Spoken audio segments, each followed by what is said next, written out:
तर देशातील पहिला सार्वजनिक गणेशोत्सव म्हणजे पुण्यातील श्रीमंत भाऊसाहेब रंगारी मंडळाचा गणपती। या गणपतीच्या आगमन मिरवणुकीला सुरुवात झाली आहे। ढोल ताशाच्या गजरात बाप्पाचं आगमन होत आहे। क्रांतिकारकांच्या मूर्तीची रथातून मिरवणूक काढण्यात आली आहे। विशेष म्हणजे यावर्षी रथाला बैल जुंपण्यात येणार नाहीये, तर मंडळाचे कार्यकर्ते हा रथ ओढतायत। यावर्षी मंडळाने विघ्नहर्ता मंदिर साकारलं।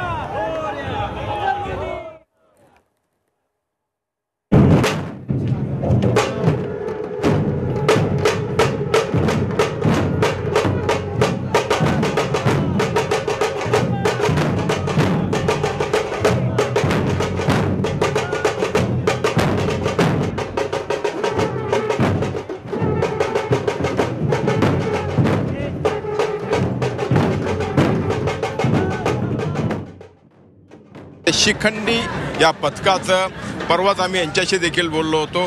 एक वेगळा विचार कायम तुम्ही नेहमी मनात ठेवत असतात, काय भावना याच्या मागे आहे? नाही, माझं हे बघा, मला वाटतं जेव्हा सार्वजनिक गणेश उत्सवाची सुरुवात झाली, श्रीमंत भाऊसाहेबांनी लोकमान्य टिळकांनी जेव्हा केली, सर्व घटक पक्षाचे सर्व घटक समाजातल्या लोकांना घेऊन त्यांनी सुरुवात केली। आणि ही जी पथक आहे ही अनेक वर्षापासून गणेशाच्या सेवेसाठी आतुरतेने वाट बघत होते।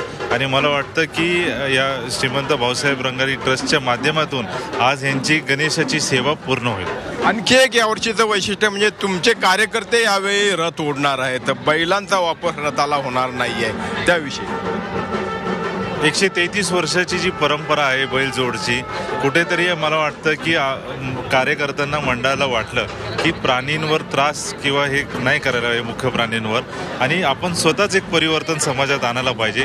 म्हणून यंदाच्या वर्षीपासून आपण बैलजोड बंद केलाय आणि जे पारंपरिक करत आहे ती आपले जे मंडळाचे कार्यकर्ते ते जोडणार आहेत। म्हणजे गणेशोत्सव हा केवळ गणेशोत्सव नसतो, तर ती सामाजिक परिवर्तनाची एक चळवळ आणि त्याचे साक्षीदार भागीदार तुम्ही होता आहात, काय भावना आहे? खूप छान वाटतंय। महाराष्ट्रातूनच नाही तर भारतातलं पहिलं तृतीयपंथी ढोल ताशा पथक आहे आणि देशातला जो पहिला गणपती आपण म्हणू शकतो भाऊसाहेब रंगारी गणपती, त्यासाठी आम्हाला मान मिळाला। ह्याच्यापेक्षा अजून मंगलमय आणि सुखकारक काय होऊ शकतं?